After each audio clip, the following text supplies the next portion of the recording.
My name is Rhonda Maydwell, and this is my ideological biology, and my topic is life. As a teenager, I was fairly naive and was not a Christian, and topics like abortion were not topics that were talked about in my home very often. So I had very confused thoughts on abortion.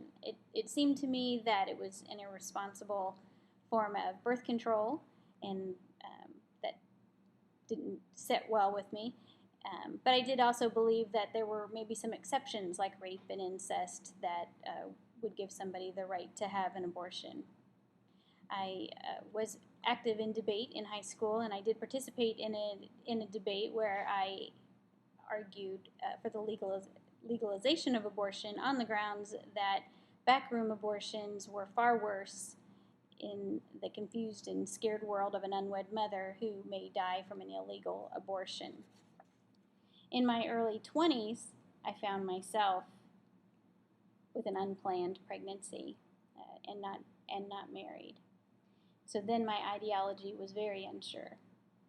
I went to Planned Parenthood because they promised to help women in my situation sort things out and get some direction, and that was what I was looking for. At this point in my life, I was still not a Christian, but I had pretty much come to the conclusion that abortion did not seem like it was the right choice for me. I hadn't come to the point of thinking that it shouldn't be a choice for anyone, but it was probably not going to be right for me. Unfortunately, they only offered abortion services and did not offer any direction or help for a young unwed mother that wanted to preserve the life of her baby. But I did believe that this was a life, and while I was still, as I said, not a Christian, I felt a conviction to save this baby. So during my 20s and 30s, I raised a son that I called Christian, even before I was a believer. And I did become a born-again Christian and was discipled and began to understand how precious life is to God, especially in Psalm 139.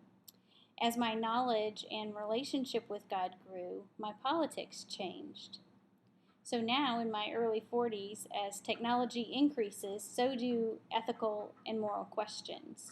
No longer am I concerned only with abortion issues in my pro-life ideology, but we are faced with other more perplexing questions, such as fertilization techniques that create embryos that then are never used for pregnancy and or are selected for embryo reduction. And that's difficult for me because I believe those embryos are lives. Embryonic research creates a scary idea where we set up facilities that promote abortion, make money off of abortion, and then sell the dead embryos for research. And as we further our knowledge in genetics and come close to the idea of cloning and designer babies, I feel like we are on a very slippery slope to eugenics, which has threatened this country in the past and could very well become an issue that we deal with in the near future. So as you can see, my ideology regarding pro-life issues has gone from ignorant and naive to personal experience, imparting different thoughts, and then a relationship with God and the study of His Word gave me a solid foundation of what I believe and why I believe it. I honestly believe this issue is the most important issue facing our country today. How we look at life and treat it will decide our fate as a nation. Thank you.